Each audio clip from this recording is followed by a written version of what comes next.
নমস্কাৰ, আসসালামু আলাইকুম।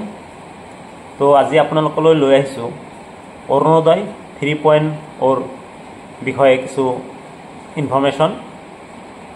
তো আপোনালোকে সকলোৱে জানিছিল যে 17 ছেপ্টেম্বৰে অৰুণোদয় 3.0 শুভ আৰম্ভণি হ'ব বা টকা সোমাব।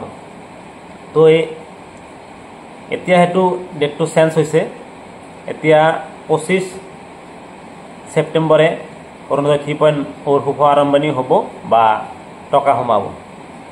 তো আপোনালোকে 25 ছেপ্টেম্বৰৰ পিছত CSP পইণ্ট বা বেংকত আহিব। ইয়াৰ আগৰ পৰাই বহু মানুহ CSP পইণ্টত অৰুণোদয় টকাৰ কাৰণে এইটো ঘূৰি আছে, কাৰণ আগতে ডেট আছিল 10 তাৰিখ। 10 তাৰিখৰ পৰা মানুহ আহি আছে, ঘূৰি আছে। যিবিলাক মানুহ আহিছে তেওঁলোকক কৈছোঁ যে 17 ছেপ্টেম্বৰত পইচা সোমাব, আপোনালোকে 18, 19, 20 তাৰিখে আহিব। তো এতিয়াতো আকৌ ডেটটো চেঞ্জ হৈ গ'ল, সেইকাৰণে ভাবিছোঁ মই ইনফৰমেশ্যনটো দিওঁ ভিডিঅ'ৰ মাধ্যমে। তো 25 ছেপ্টেম্বৰে পইচা সোমাব, তাৰপাছত আপোনালোকে আহি যাব। এইটো আছিল প্ৰথম ইনফৰমেশ্যন।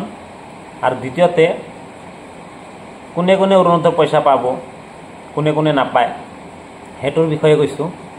সেইটো হ'ল, যিসকলে বৰ্তমানলৈ পাছবুক আপ টু ডেট কৰিছে তেওঁলোকে তাতে চাব পাৰিব যে তেওঁলোকৰ অৰুণোদয়ৰ ফালৰ পৰা এটকা এটা ভেৰিফাই কৰাৰ কাৰণে এটকা এটা সোমাই দিছে।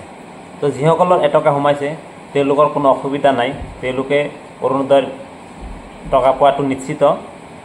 আৰু যিসকলৰ এটকা সোমা নাই বা লিষ্টত নাম আছে তেওঁলোকৰ নিশ্চয় কিছু অসুবিধা আছে বা পইচা নোসোমাবও পাৰে। তেওঁলোকৰ কিবা ভুল আছে হয়তো ডকুমেণ্টত, সেইকাৰণে এটকাটো সোমা নাই। তো সেই ভুলটো আপোনালোকে পঞ্চায়ত অফিচত গৈ ঠিক কৰি লওক কি ভুল আছে, তেতিয়াহে আপোনালোকৰ অৰুণোদয় পইচাটো সোমাব, নহ'লে কিন্তু নোসোমায় মই জনামতে। ভিডিঅ'টো বেছি শ্বেয়াৰ কৰিব, নহ'লে মানুহবিলাকে গম নাপালে অলপ অসুবিধা হয়। মানুহবিলাক গম পোৱাৰ কাৰণে ভিডিঅ'টো বেছি শ্বেয়াৰ কৰিব।